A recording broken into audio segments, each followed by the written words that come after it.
سڵاتان لەبێ قوتابیانی خۆشەویست. ئەمڕۆ باز لە بابەتێکی تری لە بابەتی جینۆساید دەکەین. ئەوانش باسی شێوازەکانی ڕاگواستنەکەین، ڕاگواستنی کورد دەکەین لە دوای ڕێکەوتنامەی جەزایر. بەم شێوەیە بوو کۆمەڵە شێوازە بوو کە ڕژەمی لە ناوچووی باز هەستا بە ڕاگواستنی دانیشتوانی کورد لە ناوچەکانیان. شێوازەکانی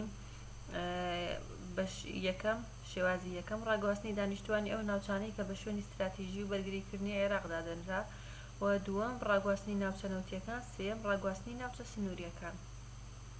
بە سەرەتا باس لە یەکەم مەکەین. یەکەم شێواز کە ڕاگواستنی دانیشتوانی ناوچە استراتیژیە بەرگریەکانی عێراق بوو. ئەو ناوچە و ڕێگەوبانانە کە سوپای دەوڵەتی عێراق لە هێرشی سەربازی بۆ گرتنی ئامانجێکی استراتیژی ئەیگرتەبەر، وەکو گوندەکانی قەزای خانەقین و مەندەلی لە پارێزگای دیالە و قەزای بەدرە لە واست و قەزاکانی شێخان و تەلکێف و تەلعفەر و شنگال بوو لە پارێزگای مووسڵ و بەشێک لە قەزای زاخۆ و سێمێڵ لە پارێزگای دوهۆک و بەشێک لە قەزای دووز لە پارێزگای کەرکووک. ئەمان ئەو ناوچانە بوون کە ڕژێمی لە ناوچووی بەعز بە ناوچەی استراتیژی بەرگریکردنی عێراقی دادەنا، بۆیە هەستا بە ڕاگواستنی دانیشتوانی ئەو ناوچانە. دووەم ناوچە ئەو شوێنانەی کە ڕایدەگواستن ڕاگواستنی ناوچە نەوتیەکان بوو. ئاشکرایە کە نەوت مادەیەکی استراتیژیە و گرنگی جیۆپۆلەتیکی هەیە لە ئابووری دەوڵەتدا. کوردستانیش زامنی بوونی بڕێکی زۆری نەوتی خاوی مسۆگەر کردو، بۆیە شاڵاوی بە عەرەبکردن و ڕاگواستنی بە زۆری دانیشتوانی ئەو ناوچانەی گرتەوە کە بە نەوت دەوڵەمەند بوو.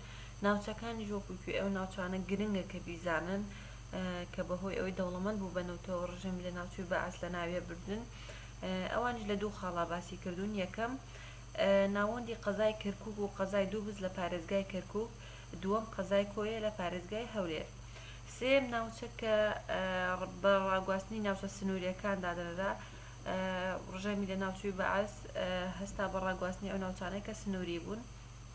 بە پێی ڕێکەوتنامەی جەزائیری ساڵی 1975 دەرفەتێکی باش بوو بۆ دەسەڵاتدارانی بەعز تا نەخشە و پلانەکانیان لە کوردستان جێبەجێ بکەن. هەر بۆیە بەپەلە کەوتە ڕاگواستنی دانیشتوانی ناوچە سنووریەکانی عێراق و ئێران، عێراق تورکیا، عێراق سووریا بە قوڵایی 10 بۆ 20 کیلۆمەتر بە ناوی پشتێنەی ئەمنیەوە بۆ ئوردوگا زۆرملێکان. لە نێوان ساڵان 1975 بۆ ساڵی 1978 دەیان هەزار خێزانی کورد لە ئوردوگاکان کۆکرانەوە و هەموو گوند و لادێکانی سەر سنوور لەگەڵ خاک تەختەکران.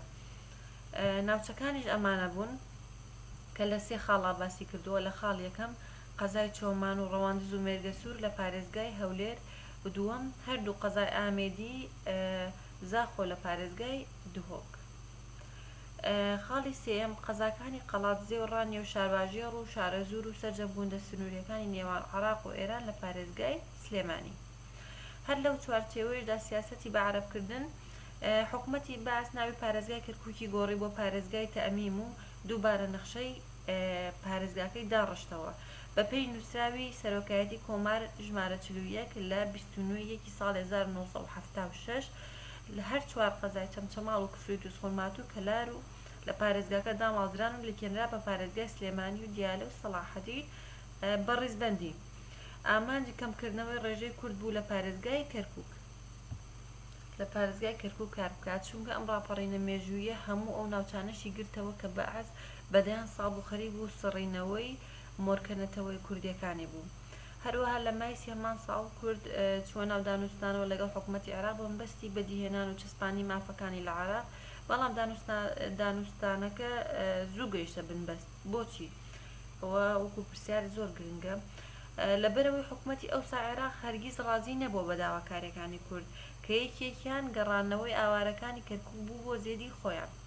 هەروەها پرۆسەی بە عەرەبکردن و ڕاگواستن کە حکومەتی عێراق پێشتر دەستی پێکرد بوو لە ساڵی 1991 بەرفراوانتر و مەترسیدارتر بوو، بە تایبەت بۆ تێکدانی باری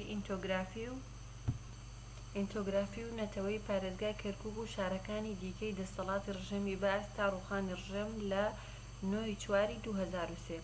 هەرچەندە لە دوای ڕووخانی ڕژەمی بەعسەوە چارەنووسی ناوچە دابڕێنراوەکان بەسرامەتەوە بە مادەی 140 دەستوری نوێی عێراق کە بەپێی ئەم مادەیە دەبووە تا کۆتایی ساڵی 2007 کێشەی پاکتاوی ڕێگەزی لەم ناوچانە چارەسەر بکرایە و چارەنووسیان دیاری کرابایە کە دەچنە سەر سنووری حکوومەتی هەرێمی کوردستان یا لەگەڵ دەسەڵاتی ناوەند دەمێنێتەوە، بەڵام تا ئێستا جێبەجێ نەکراوە. ئەو بەندە دەستوریانەش مسۆگر نین لە بەردەم هێزە توونڕەوە عەرەبیەکان تاکو بەرجەستە بێت و ئەم وێنەی کە لە ئاماژە پێدراوە داواکاری ناوچە دابڕێنراوەکان بۆ جێبەجێکردنی مادەی 140 دەستوری عێراق کە ئەمە بە شێوەی خۆپیشاندان بووە، بەڵام تا ئێستا هیچ ئەنجامێکی نەبووە. بەڵێ بەم جۆریش هاتینە کۆتایی وانەی ئەمڕۆمان. ئیشەڵا لە وانەی داهاتووە باز لە کۆمەڵکوژی بارزانەکان و ڕوونکردنەوەیەکی زیاتری لەسەر دەین.